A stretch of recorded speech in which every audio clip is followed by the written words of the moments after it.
Ça, c'est moi quand j'ai commencé à avoir des clients en montage vidéo. Trop d'onglets ouverts en même temps, trop de caféine, une posture à faire peur au kiné et surtout une santé mentale en équilibre sur un fil. Et ça, c'est moi maintenant. Le calme, l'apaisement, la relaxation incarnée. Ouais, enfin, faut pas trop déconner, j'ai pas atteint l'éveil non plus. Alors, je suis monteuse vidéo en freelance depuis 3 ans et c'est vrai que je suis passée quand même par beaucoup de phases différentes avant de comprendre ce qui me correspondait le mieux. Et aujourd'hui, j'aimerais vous partager quelques conseils au sujet de la santé mentale. Dans le montage vidéo, bien évidemment. Être monteur et travailler depuis chez soi, c'est pas le métier qui vous fera rencontrer le plus de monde. Et ce qui est marrant, c'est que je parle constamment à des gens, que ce soit par message, par mail ou visio. Mais dans la vraie vie, je vis seule dans un 2 pièces, dans une ville où je connais personne, et il y a des semaines où la seule interaction sociale que j'ai, c'est dire bonjour au caissier du supermarché. Je sais la vision de l'horreur pour beaucoup, mais je suis quelqu'un qui adore être seul, et justement, je chéris la chance que j'ai de pouvoir passer ces moments avec moi-même. Mais je sais aussi que ça correspond pas à tout le monde, et je trouve que c'est vraiment important de pouvoir quand même garder des interactions sociales. Et puis, c'est cool de pouvoir parler avec d'autres personnes qui comprennent notre travail, donc du coup, ça peut être intéressant de rencontrer d'autres freelance, d'autres monteurs, ce genre de choses, et d'essayer de pas trop s'isoler.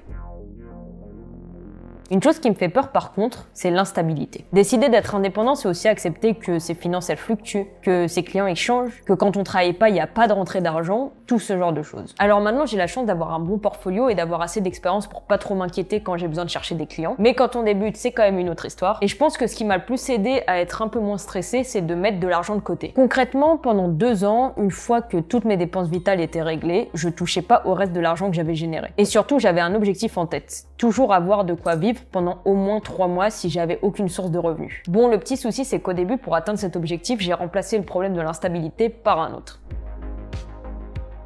Oui, concrètement, je travaillais tout le temps.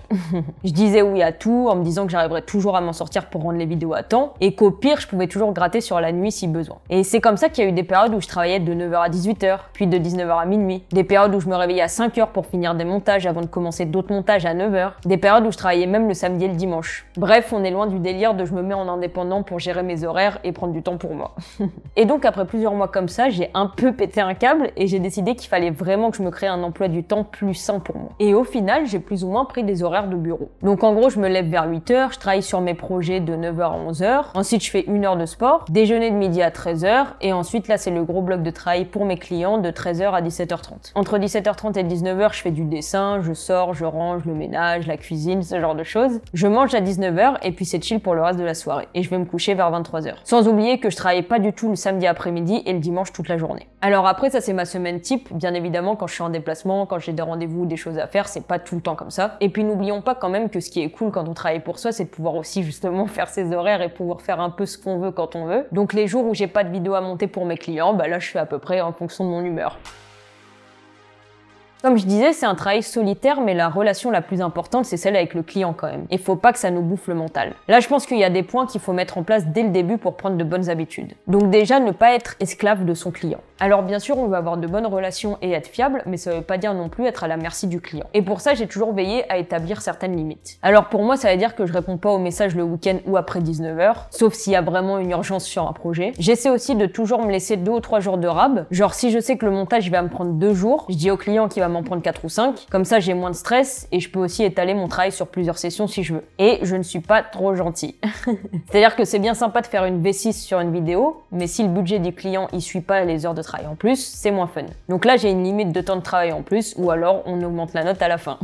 Je pense aussi qu'il faut pas prendre les retours négatifs trop à cœur. On aura toujours des retours négatifs sur notre travail et c'est normal. Du style, j'aime pas la colorimétrie, c'est pas assez dynamique, est-ce que tu peux rajouter des animations à ce moment-là? Et le fameux, est-ce que tu peux changer la musique qu'on connaît tous?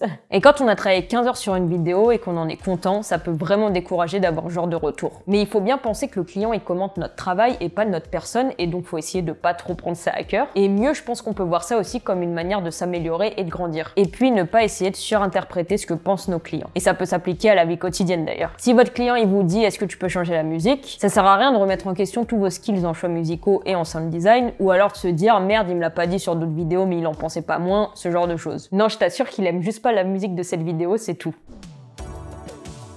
Je vais pas m'étaler là-dessus dans cette vidéo, mais mon conseil bonus, ce serait aussi de prendre soin de sa santé physique. Donc les trucs un peu basiques, mais se lever régulièrement, avoir une bonne posture, essayer de regarder au loin régulièrement, garder une bouteille d'eau sur son bureau, et si possible investir dans des lunettes anti-lumière bleue, un bon siège, un rehausseur d'écran, etc., etc. Alors bien sûr, le monde n'est pas parfait, la routine ne tient pas toujours, et la santé mentale fluctue selon des lois qu'on capte pas toujours, mais essayez le plus possible de se sentir bien dans son travail et dans sa vie, je pense que ça vaut bien un peu d'optimisation, de remise en question et d'action. En tout cas, prenez soin de vous et amusez-vous dans votre travail de monteur. On va quand même pas se pourrir le moral, sachant que la vie s'en occupe quand même suffisamment comme ça. Bisous!